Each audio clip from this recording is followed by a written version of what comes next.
Special കിച്ചണിലേക്ക് സ്വാഗതം. ഞാനിന്ന് ഇവിടെ ഉണ്ടാക്കാൻ പോകുന്നത് ചക്കക്കുരു വെച്ചിട്ടുള്ള ഒരു കറിയാണ്. അതിന് വേണ്ട ഇൻഗ്രീഡിയന്റ് എന്തൊക്കെയാ നോക്കാം. ചക്കക്കുരു, 2 തക്കാളി, പച്ചമുളക്, കുറച്ച് മഞ്ഞപ്പൊടിയും കുറച്ച് മുളക് പൊടിയും ഉപ്പും ആവശ്യത്തിനുള്ള വെള്ളം. ഇത് നമുക്ക് എങ്ങനെ ഉണ്ടാക്കുക നോക്കാം. ചക്കക്കുരു ഇതിലേക്ക് ഇട്ടെടുക്കാം. ഇനി നമുക്ക് പച്ചമുളക് കീറിയിട്ടെടുക്കാം.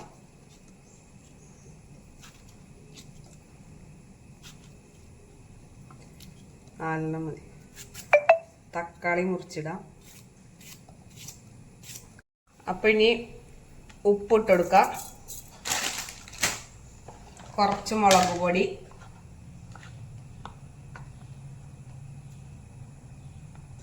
ഒരു 1.5 ടീസ്പൂൺ മുളക് പൊടി, 1/2 ടീസ്പൂൺ മഞ്ഞൾപ്പൊടി, ആവശ്യത്തിനുള്ള വെള്ളവും ചേർത്ത് നമുക്കിത് വേവിച്ചെടുക്കാം. 2 വിസിൽ വന്ന് കഴിയുമ്പോഴേക്കും ഇത് വേവും. അപ്പോൾ ഇത് നമുക്ക് വേവിച്ചെടുത്ത് തരാം. അങ്ങനെ ഇവിടെ ചക്കക്കുരു വെന്തിട്ടുണ്ട്. ഇനി നമുക്കിതിലേക്ക് വറവിടാം. കുറച്ച് എണ്ണ ഒഴിച്ചിട്ടുണ്ട്, വെളിച്ചെണ്ണയാണ്. ഇനി അതിലേക്ക് കുറച്ച് കടുക് ഇട്ട് കൊടുക്കാം.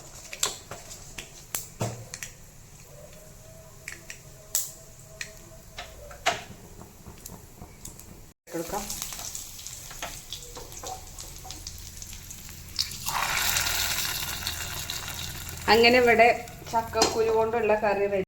അങ്ങനെ ചക്കക്കുരുവും തക്കാളിയും കൂടിയുള്ള കറി ഇവിടെ റെഡി ആയിട്ടുണ്ട്. എല്ലാവരും ഇത് ട്രൈ ചെയ്ത് നോക്കണം. നല്ല ടേസ്റ്റിയാണ്, പെട്ടെന്ന് ഉണ്ടാക്കാൻ പറ്റുന്നതാണ്. ഞങ്ങളുടെ ചാനൽ സബ്സ്ക്രൈബ് ചെയ്യണം.